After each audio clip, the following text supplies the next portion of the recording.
Our characters need context. They need a setting, and we need to build them a world.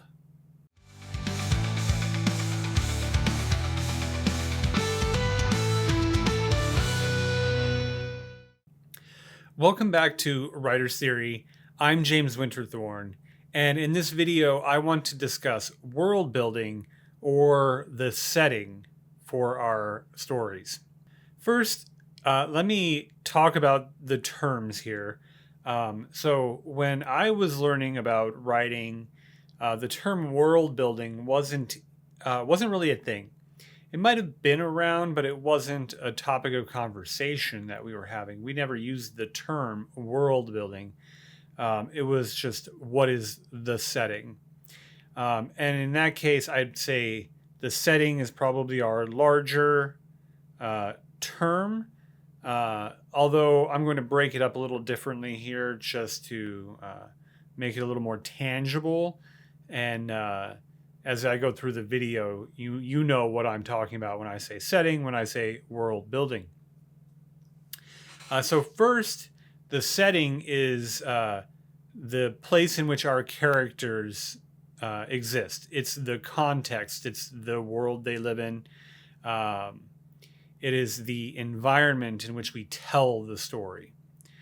So everything from what it looks like to all the five senses, not just what it looks like, and the context in which the characters live. So we'll consider this let's say the physical environment in which the characters live. We'll call that the setting. For world building, this is the broader term that involves culture, politics, the climate, the rules of the world, things like this. So more nuanced, more contextual things that engage our characters in the world, in the setting. World building, when I think of this, I think of fantasy and science fiction stories in which the world must be built. There must be some level of understanding of the world that our characters are living in, because it is not a real world. It's not the world in which we live in.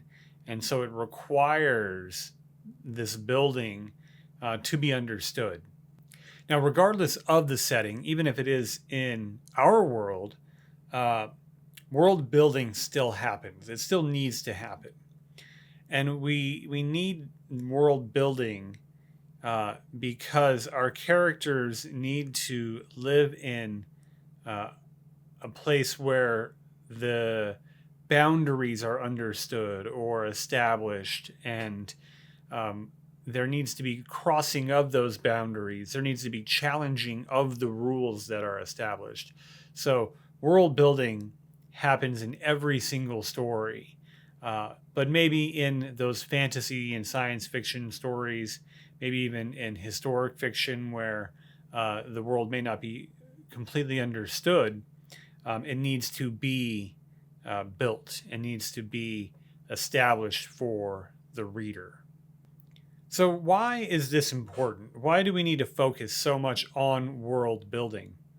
Well, it not only gives us context for the characters, the world in which they lived often dictates the plot. It informs the development of the characters. We get more immersion of the character in the world, so we see more interactions, and therefore we can develop a greater bond with the character. And really, it gives us a sense of place and understanding of a reality in which we can become comfortable and know this world. And we have to develop that. That has to be built. And we do this just so we can understand and dive into the setting. And it makes it more believable. And we can, even if it's a fantasy, we're able to suspend our disbelief if we're consistent with our setting, even if it's fantastic. So I'm going to give you some foundations for what to consider when creating your world. And that would be the geography and the climate, the culture and beliefs of the world, the politics and power, economy and technology, and history and conflict.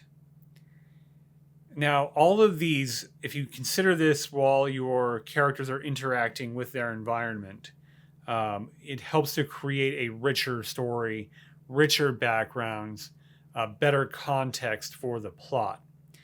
So think about those things as you're creating your world. The other thing I want to touch on in terms of a foundation or a usable bit of advice is to create rules that control the character's life. And when you think about this, you want to think about how these rules are the status quo that the characters need to break to see through to the other side. So you think about stories like Harry Potter or where the characters are young and even in school. And there are rules established to protect the children or to hide some unknown plot or something that we want to hide from the kids. The rules are established, like you can't be out past this hour, or you can't go into that building or into the forest. These are rules that are established that we fully expect our characters to then break to discover the secrets of the world. So I want you to think about the rules that prevent your character from learning the secrets of the world. And then when you frame it like that, when you're doing your world building, you're going to create intrigue and you're going to create plot points and things to discover, and then consequences and fallout from those rules being broken. The establishment and then subsequent breaking of the rules can give you so much usable content that is incredibly engaging and will stick with your reader and will help carry your plot forward. So, in addition to these rules and cultural identities of the world, we still want to stay grounded in the descriptions of the setting. Any mention of culture and politics and rules should be they should be conveyed through the story itself. So through dialogue, through interactions. Ideally, we're not going to use exposition to build the world. That can get boring, and we might have a tendency to over-explain. So what we want to do is we want our characters to engage in the world and describe that, have the rules come through in dialogue or in the consequences of attempting to break a rule. We want to see this world, not be told what it is. So keep that in mind as you think about your world, as you think about your setting, that your character's interaction with that setting is the best way to go about doing this. Now, one of the things when it comes to setting, when I do writing activities on setting, on world building, those tend to be over-described, maybe expositions thrown in just so I can understand the world I'm working in. And if you're doing pre-work, all of this is fine. If you're doing work in which if you're doing work to help yourself understand what the world looks like, use whatever device works for you to help you understand it. But when it comes to the story itself, keep your descriptions succinct, clear, and vibrant. You don't have to over describe. We don't want to bore we don't want to bore our readers. and we don't want to do too much. So what we want to have happen is where the setting and where the world intersects with our plot and our characters, we want that information. We don't need to know the centuries long histories of a civilization if all we need to know is that our main character needs to get through this gate. So do be careful sharing too much if it doesn't involve the characters in the plot line. If it does, if the grander world and history is vital to our story, even at a later point, then yes, we want to weave that information in. But we only want to do that if it's useful.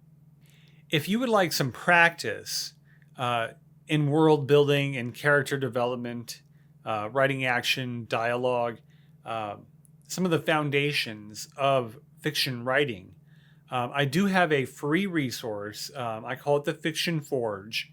I'll link it down below. You can go and follow that link, and you can get the Fiction Forge for free, and you can engage in all sorts of activities to help your fiction writing skills, including world building.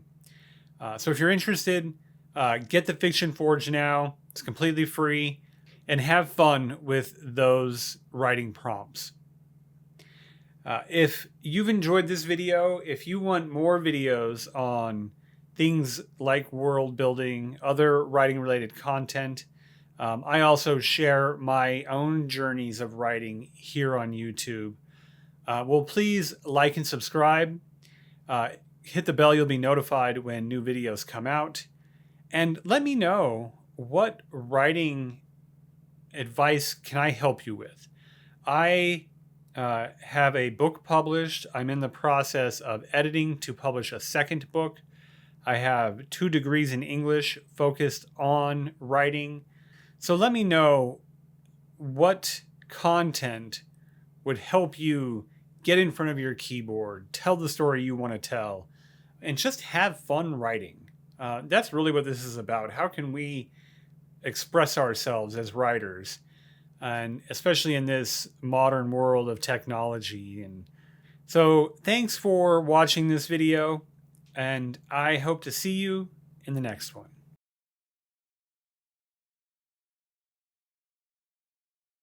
And other things.